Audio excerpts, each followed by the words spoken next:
Como les venía diciendo, estaba pensando en Jonás 3 esta semana y escuchaba esta historia que me pareció que tiene cierta similitud. Y allá por el año 1725 nace John Newton. Y en su historia cuenta que a los 6 años pierde su madre.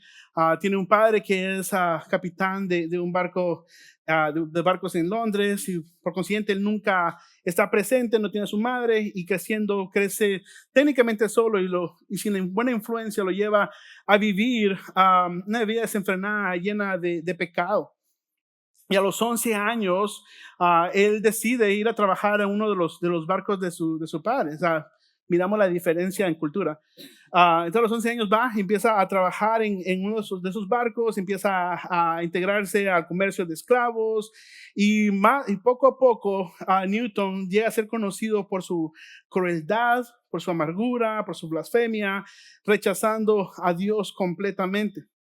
La historia cuenta que alrededor cuando él tenía casi 25 años, llega, ya es capitán de uno de los barcos y es un momento donde su vida cambia porque se enfrenta a una tormenta súper fuerte que él, a pesar de ser un capitán experimentado, siente que va a morir.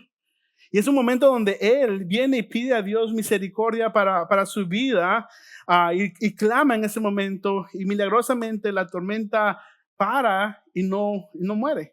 Lo lleva a un momento de ver quién es este Dios, a estar en las escrituras, a crecer y hasta el momento que él se vuelve cristiano y más adelante en pastor. Y él es conocido por una canción que aún el día de hoy se canta y en inglés va Amazing Grace, how sweet the sound. Y entonces en español la letra va así: sublime gracia, qué dulce el sonido que salvó a un miserable como yo. Una vez estuve perdido, pero ahora me ha encontrado. Estaba ciego, pero ahora veo. Fue la gracia la que me enseñó a mi corazón a temer y la gracia alivió mis temores. Cuán preciosa parecía esa gracia la hora en que creí por primera vez. Mis cadenas se han ido, he sido liberado. Mi Dios, mi Salvador, me ha rescatado. Y como un diluvio reina su misericordia, amor infinito, sublime gracia. Y no paro de pensar de esta historia y cómo también podemos ver que en la historia de Jonás encontramos el poder de Dios, a Jonás recibiendo la misericordia de Dios. Y en el capítulo 3 donde vamos a estar el día de hoy, vamos a encontrar también a un grupo, a una ciudad grande donde van a experimentar, sí, el juicio de Dios, el anuncio del juicio de Dios, pero su misericordia y su gracia a través del arrepentimiento, a través de creer en quién es Dios. Y eso es lo que vamos a estar esta mañana viendo y aprendiendo cómo Dios utiliza ciertas circunstancias para podernos llamar, para poder regresar y poder arrepentirnos y poder estar delante de un Dios santo. Entonces, acompáñame, vamos al versículo 1, comenzamos ahí. El Señor habló por segunda vez a Jonás: levántate y ve a la gran ciudad de Nínive y entrega el mensaje que te he dado. El capítulo 3 comienza muy parecido al capítulo 1, donde la dirección es levántate y ve. O sea, se me imagina que Jonás es recién salido del estómago del pez, está medio recuperándose y el mensaje llega: es levántate y ve y, y entrega el mensaje que yo te he dado. Es importante el notar que deja claro, el autor de este libro deja claro que el mensaje proviene de Dios, no de ninguna persona, no de Jonás, no de la elocuencia de Jonás, sino de proclamar la palabra de Dios a este pueblo. Eso es todo lo que Jonás tiene que hacer, es proclamar lo que Dios le ha dicho que tiene que irles a decir. Y veo cierta similitud hacia nosotros el día de hoy, donde también somos llamados a proclamar el mensaje de Dios. No puedo dejar de pensar en Mateo 28, donde Jesús les da la indicación a sus discípulos de ir y hacer discípulos, enseñándoles todo lo que han aprendido de Él. sea, una dirección para ellos. Es la misma que Jonás recibe, es la misma que nosotros tenemos el día de hoy. Si reconocemos de quién es Dios, es el mismo mensaje de llevar el mensaje de Dios. No nuestro mensaje, no nuestra elocuencia, sino la palabra de Dios, tal como Él la ha dejado. Y Él es el que tiene el poder para transformar vidas, no nosotros, sino es la palabra de Dios que nos ha dejado. En el versículo 3 leemos, dice, esta vez Jonás obedeció el mandato del Señor y fue a Nínive, una ciudad tan grande que tomaba 3 días recorrerla toda. Rapidito, dice tan grande, literalmente es una ciudad grande para Dios, o sea, es vista por Dios. Pero también se reconoce que ha habido maldad en esta ciudad, pero Dios tiene algo preparado para este pueblo. Esta ciudad, como vamos a ver la siguiente semana en el capítulo 4, es una ciudad de alrededor de 120,000 personas. Es una ciudad grande, es importante en ese tiempo, es una metrópolis, es una ciudad significativa, la capital del imperio asirio. Entonces no es cualquier pueblito perdido en las montañas, es algo importante. Me va a recordar una historia donde hace un par de años atrás estaba hablando con una pareja de misioneros que iban para Guadalajara, México, y mientras que estábamos hablando, me estaban contando lo que iban a ir a hacer, pero entre líneas podía escuchar que para ellos, donde iban a ir a Guadalajara, en sus mentes, Guadalajara era un pueblito como los que veían en las películas. Entonces tenían, no, tranquilos, damos esto, ustedes van a ir, se van a sorprender, es una ciudad, hay tráfico, hay infraestructura, van a estar sorprendidos. Y sí, más adelante me contaron su sorpresa de estar delante de una ciudad tan grande. Pero mi punto con esa historia es eso. Digamos, muchas veces en nuestro tiempo no podemos imaginarnos o pensamos que los tiempos antiguos todos eran pueblitos. No, esta es una ciudad grande, poderosa, que tiene lo necesario en ellos. Y sigue la historia en el versículo 4 y dice, el día que Jonás entró a la ciudad, proclamó, eso es interesante, a la multitud, dentro de 40 días Nínive será destruida. O sea, de eso fue el mensaje. Que pudo haber dicho más posiblemente, pero lo que encontramos acá es dentro de 40 días será destruida. Que va muy pegado al capítulo 1, donde Dios le dice, pronuncia o proclama mi juicio contra ella, porque he visto lo perversa que es su gente. Entonces, es juicio. Jonás aparece en esta ciudad y lo que va a proclamar a esta ciudad es un juicio venidero de Dios. Suena raro escuchar eso, suena raro escuchar juicio y destrucción que viene de parte de Dios. Porque dentro de nuestras mentes pensamos que el mensaje podría haber sido un poco más suave o dulce para esta ciudad, para que realmente pudieran creer. Porque pensamos, o yo estaba pensando, o sea, el mensaje podría haber sido, si creen en Dios, tendrán riquezas. Puede ser. O si creen en este Dios de amor, todos sus problemas van a desaparecer. O el mensaje podría haber sido, o si creen en Dios, tendrán salud y prosperidad y todo les va a ir bien en esta vida. Suena mucho mejor ese mensaje a un mensaje de van a ser destruidos en 40 días. Es como que si Dios le está faltando un poquito de técnica psicológica en poder presentar algo más positivo. Casi como cuando vengo con mis hijos y les digo, hey, si se portan bien hoy, donde vamos a ir, más tarde los llevo a comer un helado. Trato de ser positivo para que no sientan la dureza del castigo. Pero no, la palabra de Dios es clara y es lo que dice, juicio viene delante para ustedes. Pero, ¿qué pensamos sobre el juicio de Dios cuando vemos el Evangelio? Y es acá donde la importancia de reconocer o entender lo que es el Evangelio. A la parte más básica del Evangelio, muchas veces encontramos las respuestas como, el Evangelio son las buenas de salvación. El Evangelio son las buenas noticias. El Evangelio son las buenas.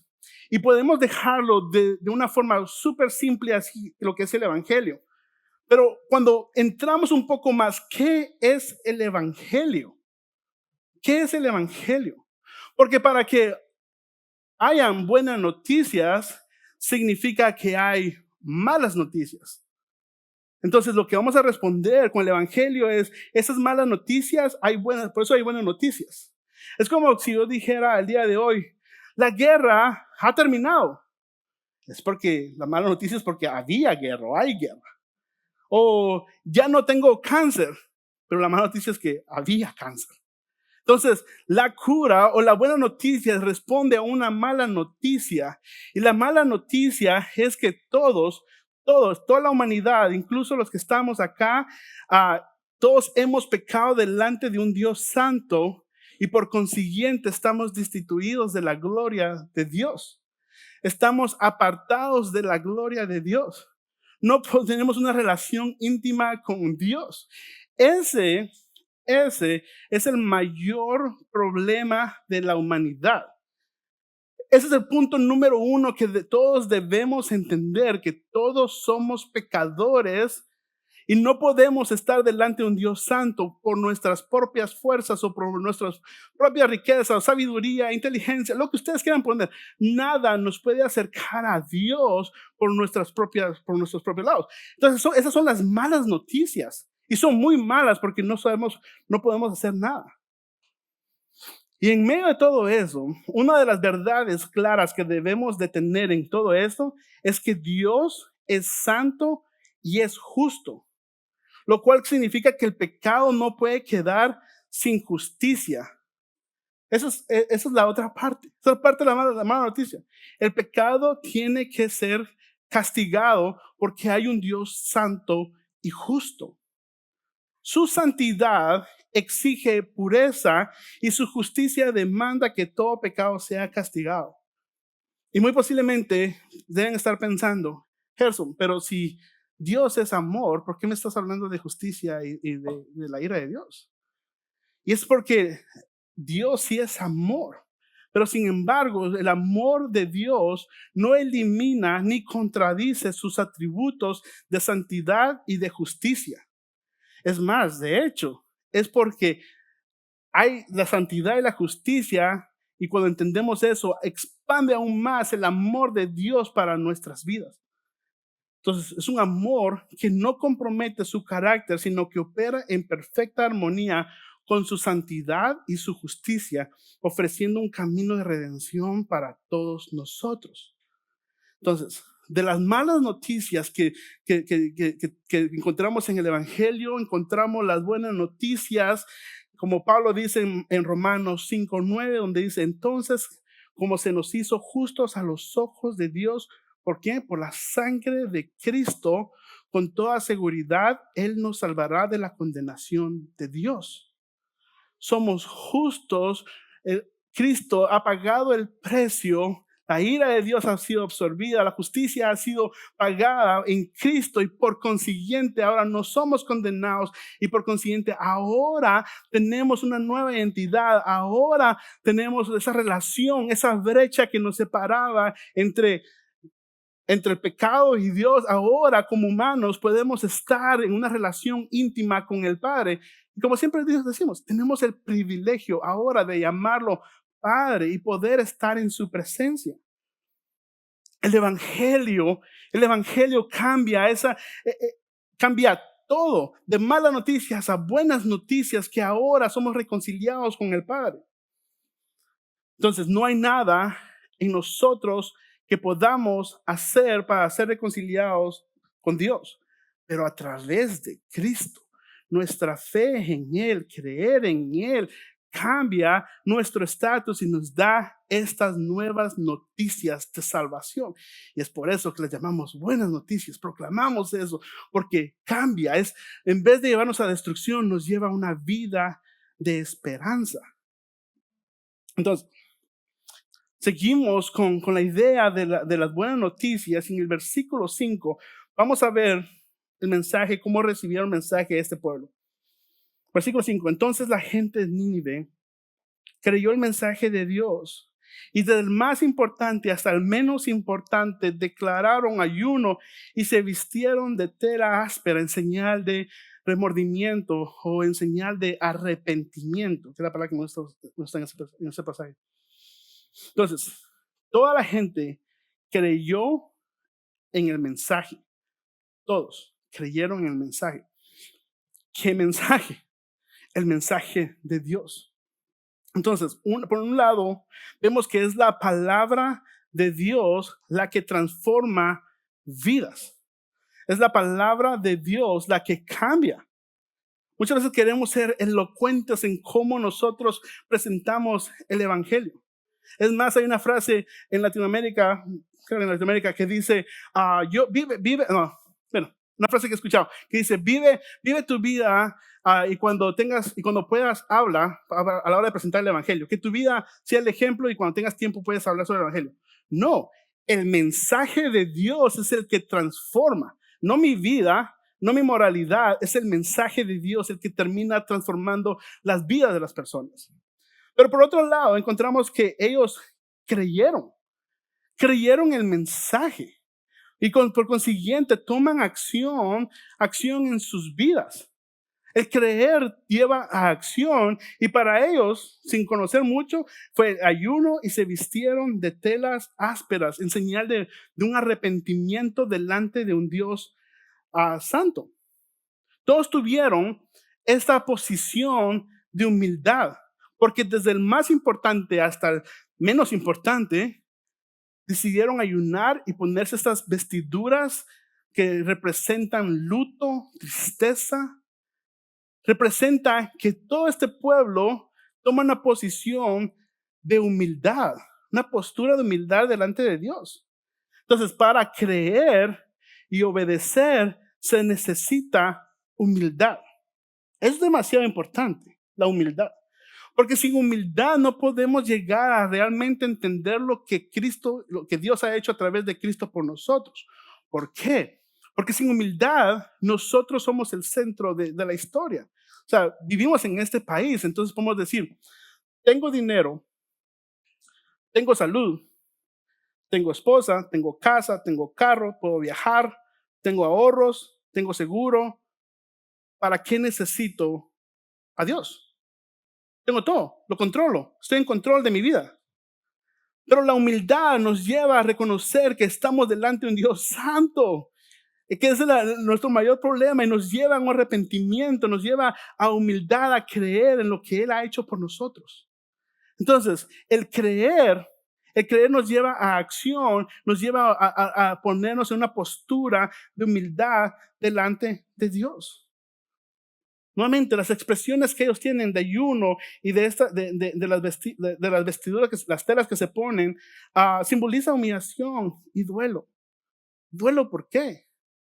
Duelo porque reconocen que han pecado delante de Dios. No, su teología no es totalmente clara, pero los lleva a ese arrepentimiento genuino de estar delante de Dios, decir, oh, hemos fallado, hemos pecado, nuestra maldad ha llegado a los ojos de este Dios y por eso, digamos, toman esa postura de humildad, de arrepentimiento delante de Dios. Hay dos formas. El arrepentimiento bíblico nos lleva, uno, a reconocer que somos pecadores. Pero también el arrepentimiento nos lleva a darle la espalda al pecado. Nos lleva a movernos al lado contrario de lo que era malo delante de Dios. Y tres, el arrepentimiento nos lleva a ser transformados tanto de corazón y de mente que nuestras acciones cambian. Ese es un arrepentimiento genuino delante de Dios, donde hay transformación de mente, de corazón, pero también acciones. Ya ahora vemos el pecado, vemos lo malo que es y nos movemos en una dirección diferente. Entonces hay dos tipos de acercamiento acá, porque por un lado está la tristeza según el mundo, donde es un arrepentimiento no genuino, superficial, donde estamos arrepentidos más por la culpa que por el hecho de que debemos arrepentirnos delante de Dios. sea, como aquel estudiante que hace trampa una vez y no lo atrapan, hace trampa una segunda vez y no lo atrapan, y la tercera vez hace trampa y sí lo atrapan, y dice, oh, no, no, no, lo siento, me siento culpable.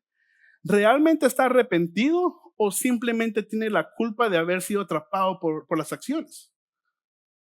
Es aquel esposo o esposa que ha engañado a su esposo o esposa y dice, oh, lo siento, me arrepiento, yo no lo quise hacer.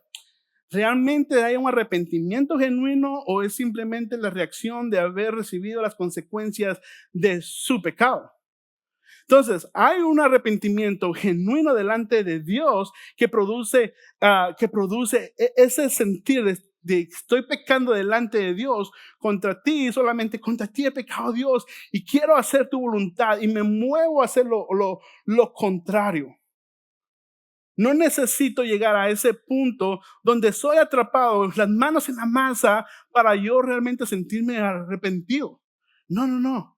Es esa constante, ese crecimiento con Dios, de conocerlo, hacer su voluntad, que nos lleva nuevamente a movernos hacia el lado contrario de lo que no deberíamos hacer. Entonces, nuevamente, hay dos formas de ver arrepentimiento. Una, simplemente es culpa, consecuencias de nuestras acciones, o un arrepentimiento genuino delante de un Dios santo, que queremos hacer su voluntad y obedecer y movernos hacia esa dirección. Entonces los habitantes de Nínive no solo escucharon el mensaje del juicio, sino que lo tomaron en serio, respondieron con acciones visibles y cambios internos, hasta donde podemos ver acá. Entonces, la pregunta para nosotros esta mañana es, ¿estamos dispuestos a dar el paso hacia el arrepentimiento genuino, donde reconocemos quién es Dios? ¿O seguimos viviendo de una forma que hasta que nos atrapen o nos cachen haciendo la maldad, vamos a arrepentirnos o vamos a sentir la culpa? ¿Cuál es tu arrepentimiento? Y la historia continúa y la historia llega, este mensaje le llega a los oídos del rey, y en el versículo 6 dice, cuando el rey de Nínive oyó lo que Jonás decía, bajó de su trono y se quitó sus vestiduras reales, se vistió de tela áspera y se sentó sobre un montón de cenizas. El mensaje de Jonás le llega a este rey, ni siquiera directamente Jonás, sino por otras voces. Pero su arrepentimiento también es instantáneo y demuestra humildad al igual que el resto del pueblo. Es increíble, porque por un lado debemos de recordar de que para este rey en ese tiempo se creían dioses. O sea, tenían todo.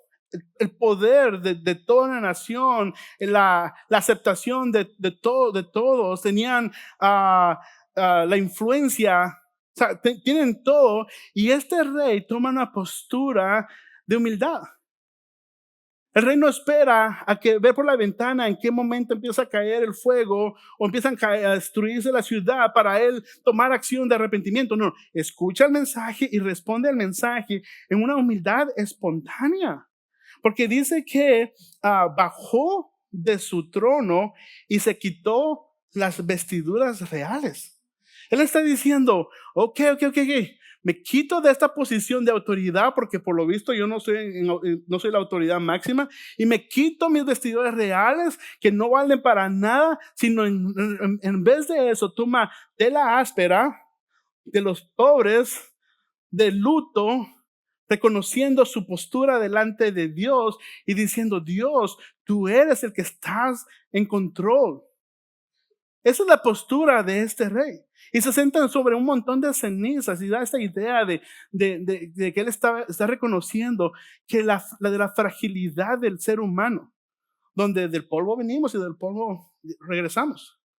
O sea, esa fragilidad de esta vida, él reconoce eso, reconoce que está delante de un Dios poderoso y no hay nada en él que pueda controlar su vida. Y él dice, no, no, no, me quito todo eso, me quito de un lado y me pongo en arrepentimiento. No sé si va a funcionar, pero lo voy a hacer. Y sigue la historia, con el versículo 7 y dice, y entonces el rey y sus nobles enviaron el siguiente decreto a toda la ciudad: nadie puede comer ni beber nada, ni siquiera los animales de las manadas de los rebaños. Tanto el pueblo como los animales tienen que vestirse de luto y toda persona debe orar intensamente a Dios, apartarse de sus malos caminos y abandonar toda violencia. Nuevamente, encontramos esta postura, esta acción, donde un arrepentimiento genuino lleva a acción, lleva a cambios tangibles, cambios visibles en la vida de las personas. Él dice, ayunan y van a ayunar hasta los animales. Aquí no sabemos exactamente cómo va, pero son cambios drásticos y vamos a hacerlos todos. Toma su posición de autoridad y se asegura que todos estén moviéndose hacia la misma dirección. Pero hay un luto como nación, nuevamente, porque han pecado delante de un Dios santo, justo, poderoso. Nuevamente, su teología posiblemente no está completamente clara, pero reconocen, han escuchado el mensaje y están respondiendo. El rey de Nínive y el pueblo no están buscando excusas en sus vidas. No quieren justificarse. En vez de eso, declaran luto. Reconocen su falla. No están buscando cómo justificar su pecado. ¿Cómo voy a hacer lo suficiente para no recibir todo el pecado? No, pero tenemos que seguir engordando los animales porque ya Navidad viene. Entonces, guardémoslos acá y nosotros hacemos. No. Ellos dicen, no, todo. Vamos a tomarlo, hacer lo necesario para que realmente podamos demostrar este arrepentimiento delante de Dios. Pero creo que muchas veces nos hace falta ese nivel de arrepentimiento. Un arrepentimiento genuino, una disposición de mostrar que realmente estamos dolidos por haber pecado de un Dios santo. Y es más, me atrevo a decir esto, que en muchos casos nuestro arrepentimiento surge solo cuando enfrentamos las consecuencias de nuestros pecados. Ahí es donde viene el arrepentimiento, por las consecuencias de nuestros pecados. Ahora te hago la pregunta nuevamente. ¿Sientes el peso de tu pecado delante de un Dios santo? Es el Espíritu Santo hablando de tu vida. ¿Eres sensible para responder con un arrepentimiento genuino delante de Dios? ¿O has apagado o acallado al Espíritu Santo al punto que tu pecado ya no te pesa ni te incomoda? ¿Lo has aplastado, que lo que era malo un momento ahora se vuelve normal para tu vida? ¿O te has movido hacia un arrepentimiento, cambios drásticos en tu vida? Entonces, hasta este momento encontramos que el Evangelio sí trae juicio, pero también nos lleva a creer, aceptar el mensaje de Dios y a aceptarlo en humildad y hacer cambios en nuestras vidas. Y el Evangelio también trae esperanza. Y es lo que vamos a encontrar en el versículo 9, que dice, y comienza, ¿quién sabe? Puede ser que Dios todavía cambie de parecer, contenga su ira feroz y no nos destruya.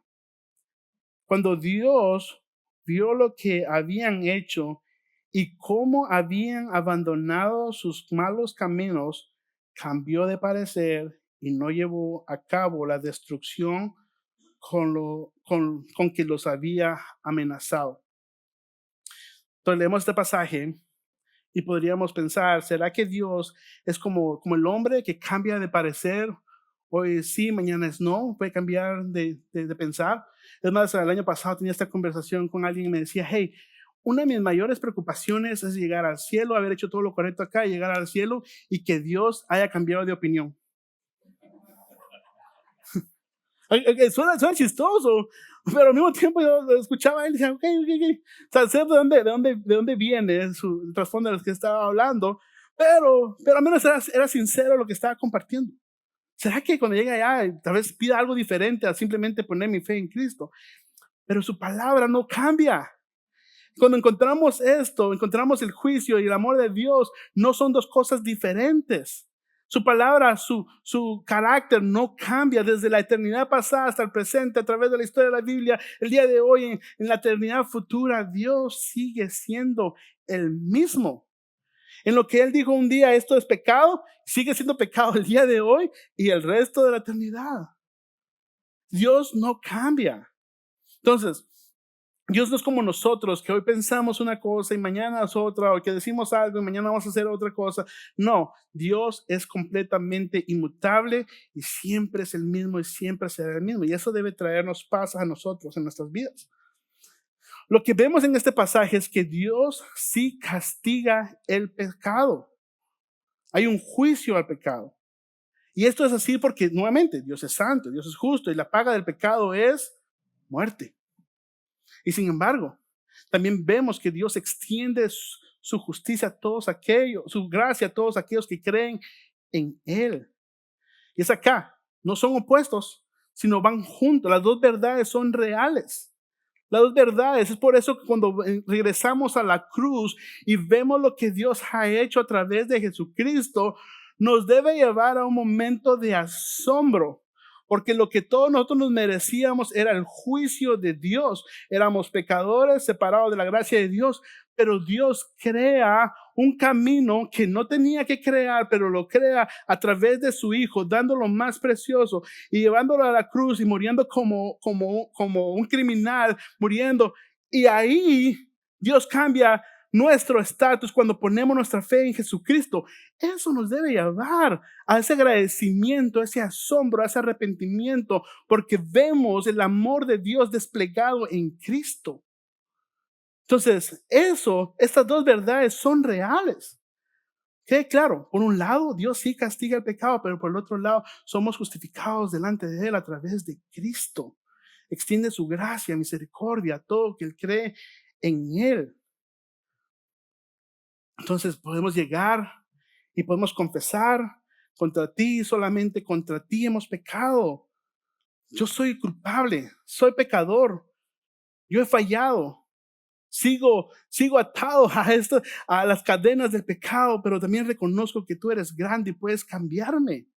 Esa es la buena noticia que nos encontramos el día de hoy.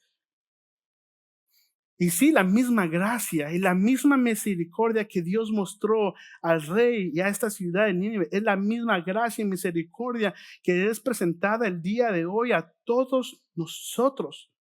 Día tras día nos encontramos en esa misma gracia, en esa misma misericordia que Dios presentó a este pueblo. Entonces, ¿cuál es nuestra respuesta a este mensaje? Por un lado, para los que han puesto su fe en Cristo y saben que Él es Señor, el llamado es a vivir vidas de arrepentimiento, de confesión, donde diariamente muero a mí mismo, diariamente me enfoco en Cristo, dejo que su palabra me transforme, vivo en obediencia, moviéndome, alejándome del pecado, haciendo lo que tengo que hacer. Ese es el llamado el día de hoy. Vidas que han sido transformadas por la gracia y la misericordia de Dios. Vidas que Dios ha buscado, que desde su trono ha visto y ha redimido. Entonces nos lleva a ese crecimiento, nos lleva a ese cambio de vida. Esa es la respuesta para nosotros a la hora de ver esta historia. Es decir, wow, yo era ese pueblo. Estaba condenado a la muerte, a la destrucción, por la eternidad.